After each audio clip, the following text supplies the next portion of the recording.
Most people don't know what's holding them back, but you do because you listen to me, Sam, your self-care guru and journal junkie.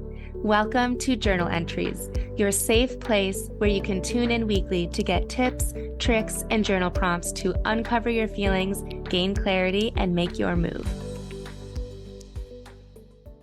Hello, hello. Welcome to this week's episode of Journal Entries. Actually, I used to start off saying, welcome to this journal entry, because technically I really do bring you through journal entries that I have written. This week, we are going to be talking about transitions, about those tougher seasons of life. I started off really wanting to help the busy, stressed out woman. And I realized this is basically everyone. It's every woman has so much going on.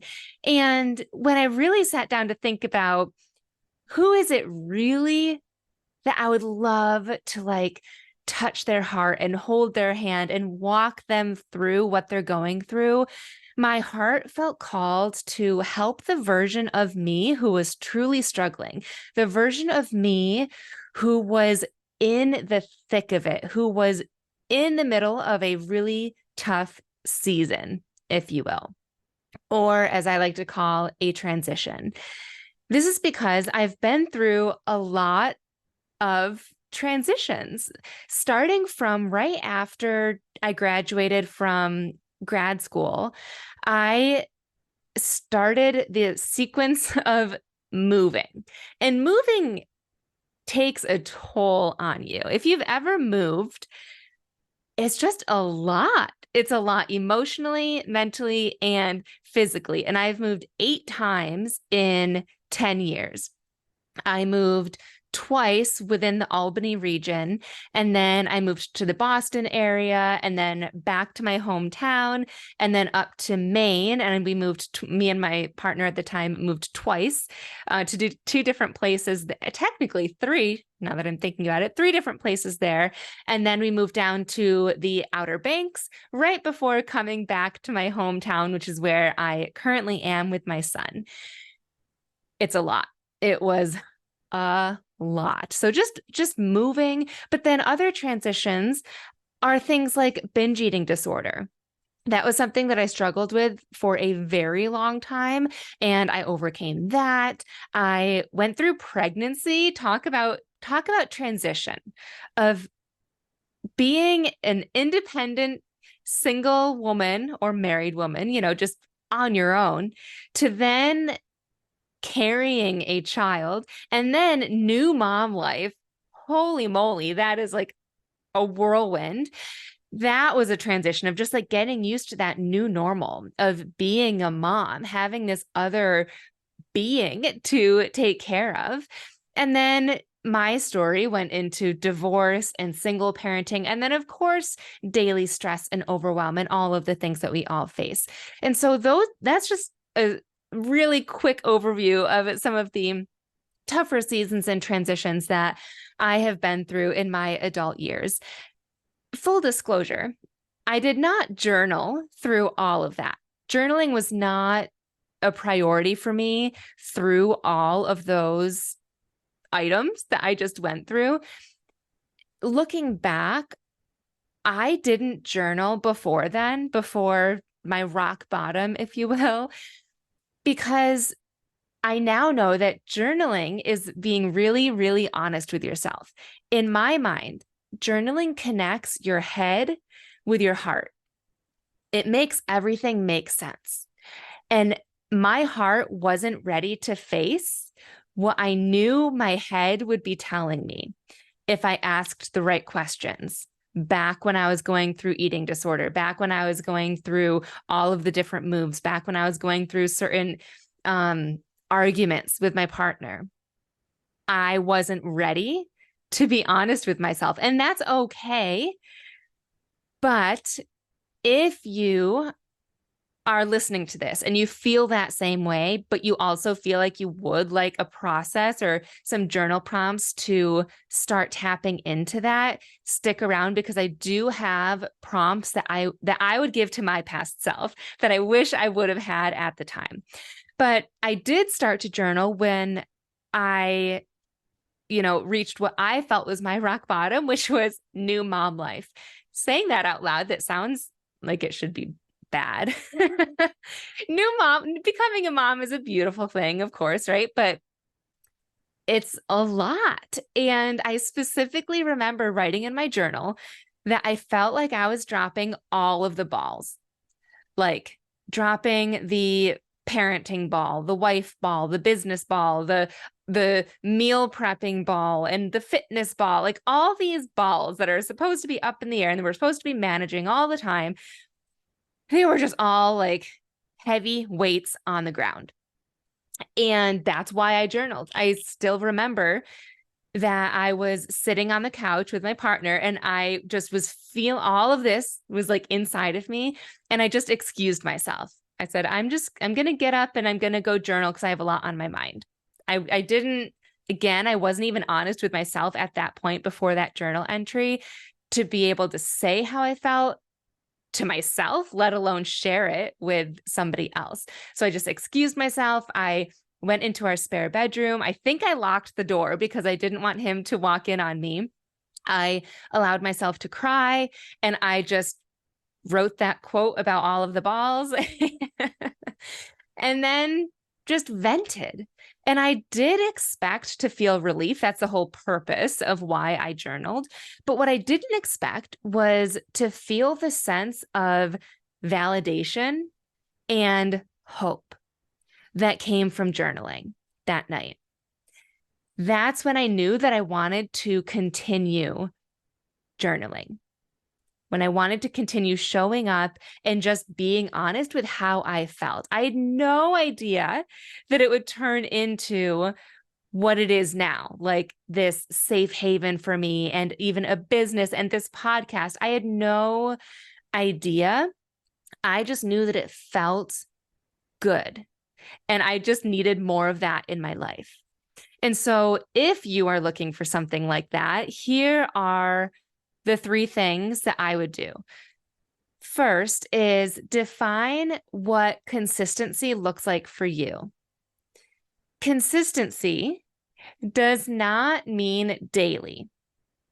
I get this question all the time of how do you like stay consistent with journaling? That word is thrown at me all the time. And I love reminding people consistency means it's just something done in the same way over time. It does not mean done daily.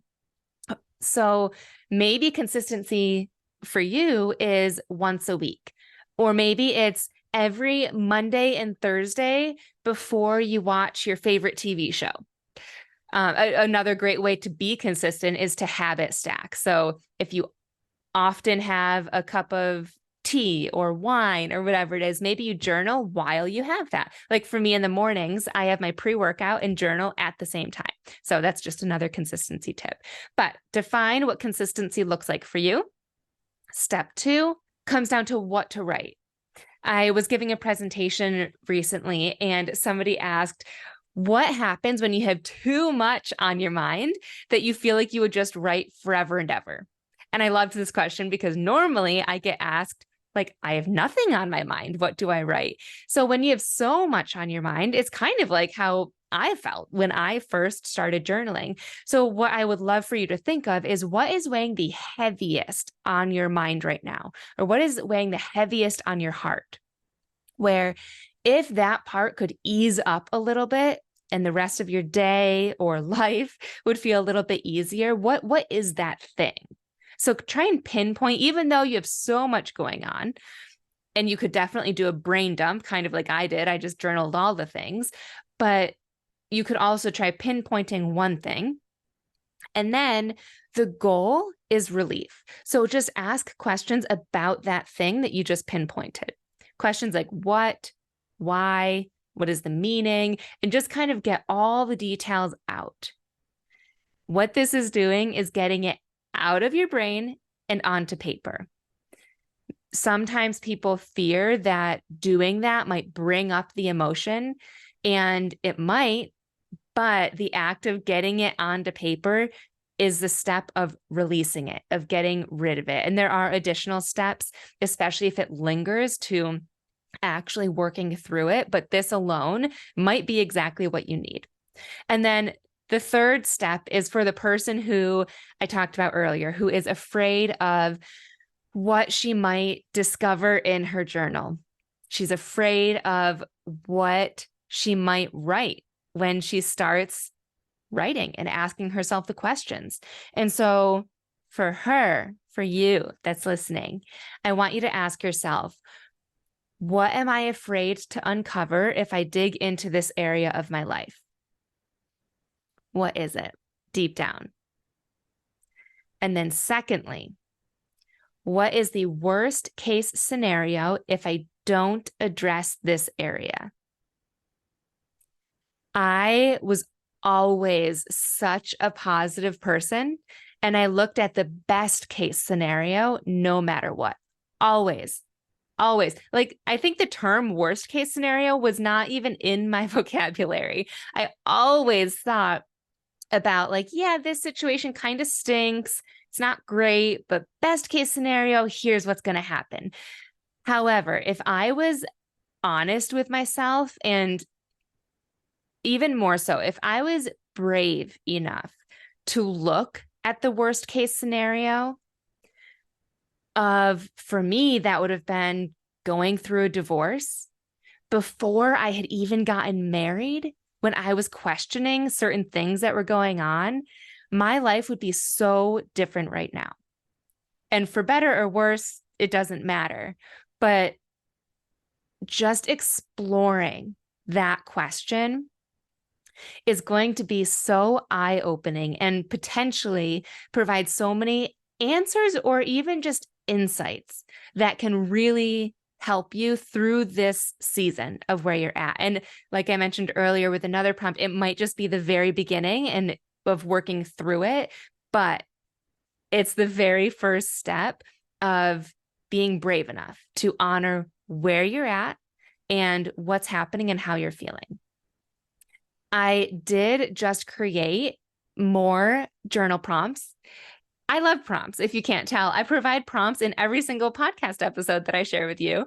And so I decided to create weekly prompts that will be delivered to your inbox, to your email, and they are delivered Sunday mornings. That way, if Sunday morning is a time for you where it's just for yourself and you're sipping your tea or coffee, you can journal, or you can save it for Sunday night when you brain dump, or maybe if you get into the office and you have some quiet time, whenever is a good time for you. Sunday mornings is when they will be mailed out. And not just that, but they will have a theme. So they are starting in October. So by the time you listen to this, the first one at least will have been sent out. But October's theme is all about change, just in conjunction with the changing leaves and changing trees. We're going to be addressing change and growth and transitions like we've talked about today. So if you want to sign up for them, they're totally free, and you can sign up at www.samanthapenkoff.com/prompts. And I'll also include that link in the show notes. And also, when you sign up, I'll give you a prompt as soon as you sign up that you can mull over until the next Sunday comes around, just so that you have something to journal on until the next one officially comes out. Thank you so much for tuning in. And if you are going through a tough transition right now, remember, you've got this. Thanks so much for tuning in to this week's journal entry. I love connecting with my listeners, so make sure you screenshot this episode and tag me on Instagram at samantha.s.says so I know you're listening. And don't forget to grab your free training and journal prompts at www.samanthapenkoff.com/podcast.